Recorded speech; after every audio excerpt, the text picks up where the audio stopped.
இந்நாட்சி தலைவருக்கு வணக்கம் வணக்கம் வணக்கம் வணக்கம்.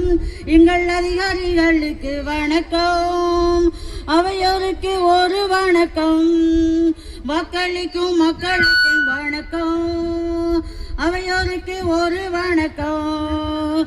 வாக்களிக்கும் மக்களுக்கும் வணக்கம் வணக்கம் வணக்கம் வணக்கம். எங்கள் ஆட்சி தலைவருக்கு வணக்கம். இன்று நாங்கள் வாக்காளர் பெருமக்களுக்கு இசை வழியாக தெரிவிக்கும் செய்தி என்னவென்றால், தேர்தல் குறித்து என்ன செய்ய வேண்டும், ஏன் செய்ய வேண்டும் என்றுதான் செய்ய வேண்டும் என்று இன்று வெளிவாய் ஒரு இசை வழி விழிப்புணர்வை நடத்துகிறோம். தேர்தல் வந்தது தேர்தல் வந்தது, மாறுதல் காணும் நாளும் வந்தது. தேர்தல் வந்தது தேர்தல் வந்தது, மாறுதல் காணும் நாளும் வந்தது. ஓட்டு போட மறக்காதே, கடமையாற்ற மறக்காதே. ஓட்டு போடும் நாளில் நீயும் வீட்டில் தூங்கி கிடக்காதே. ஓட்டு போடும் நாளில் நீயும் வீட்டில் தூங்கி கிடக்காதே. தேர்தல் வந்தது தேர்தல் வந்தது, மாறுதல் காணும் நாளும் வந்தது. ஆம், தேர்தல் வந்தது, நம்முடைய நாட்டில் மாறுதல் காணும் நாளும் வந்தது. ஒரு ஜனநாயக நாட்டின் வளர்ச்சிக்கு மிக முக்கிய கருவியாக இருப்பது வாக்குரிமையாகும். ஒரு நாட்டின் எதிர்காலத்தை தீர்மானிக்கும் வலிமை இந்த நாட்டின் குடிமக்கள் அளிக்கும் ஒவ்வொரு வாக்கிலும் அடங்கியுள்ளது. இந்த வாக்குரிமையை பெற்றுத்தர நாம் கடந்து வந்த பாதை மிகவும் கடினமான பாதை. எப்படி என்று பார்ப்போம். இந்த உரிமை இல்லா உலகத்தில் பாட்டம் வந்து பிறந்தான், உரிமை இல்லா உலகத்தில் பாட்டம் வந்து பிறந்தான். வாக்குரிமை வாங்கி தர எத்தனை பேர் இருந்தா, வாக்குரிமை வாங்கி தர எத்தனை பேர் இருந்தா.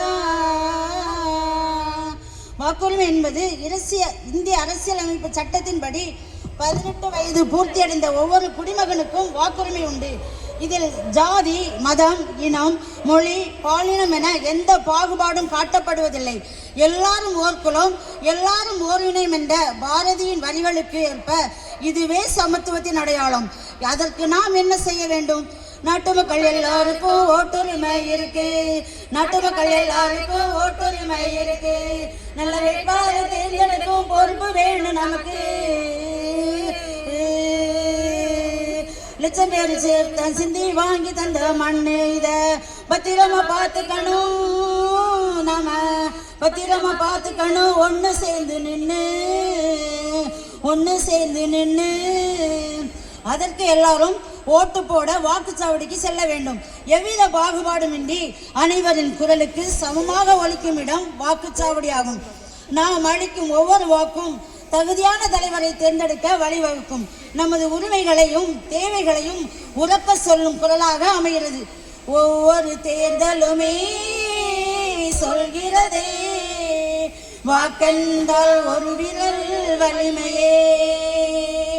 ஒவ்வொரு வாக்கும் சொல்கிறதே, நாளெல்லாம் நல்லாட்சி பெற்றிடவே. ஒவ்வொரு தேர்தலுமே சொல்கிறதே, வாக்கென்றால் ஒரு வீரல் வலிமையே. ஒவ்வொரு வாக்கும் சொல்கிறதே, நாளெல்லாம் நல்லாட்சி பெற்றிடவே. வாக்குரிமை என்பது நமது கடமை மற்றும் நமது அடிப்படை உரிமை என எனது ஒரு வாக்கினால் என்ன மாற்றம் வரப்போகிறது என்று சிந்திப்பது தவறானது. சிறுதொள்ளி பெருவெள்ளம் என்பதற்கு ஏற்ப ஒவ்வொரு தனி மனிதனின் வாக்கும் சேர்ந்துதான் ஒரு சிறந்த அரசாங்கத்தை உருவாக்குகிறது. தேர்தல் நாளை விடுமுறை நாளாக கருதாமல் ஒரு பொறுப்புள்ள குடிமகனாக வாக்களிப்பதே உண்மையான தேசப்பற்று. எனவே ஓட்டை எவ்வளவு சதவீதம் போட வேண்டும் என்று பார்ப்போம். ஒட்டுமொத்த மக்களுமே ஓட்டு போட வேணும், ஒட்டுமொத்த மக்களுமே ஓட்டு போட வேணும். 100% வாக்களித்த நாட்டின் வளர்ச்சி கூடும், 100% வாக்களித்த நாட்டின் வளர்ச்சி கூடும். விட்டுவிட மாட்டோம், ஓட்டை விட்டு கொடுக்க மாட்டோம், விட்டுவிட மாட்டோம், ஓட்டை விட்டு கொடுக்க மாட்டோம். தொட்டுக்கிட்டு கிட்ட வந்தா தொட்டுக்கிட மாட்டோம், துட்டுக்கிட்டு கிட்ட வந்தா தொட்டுக்கிட மாட்டோம். 100% வாக்களித்து பணத்திற்கோ பொருளுக்கோ அல்லது வேறு இது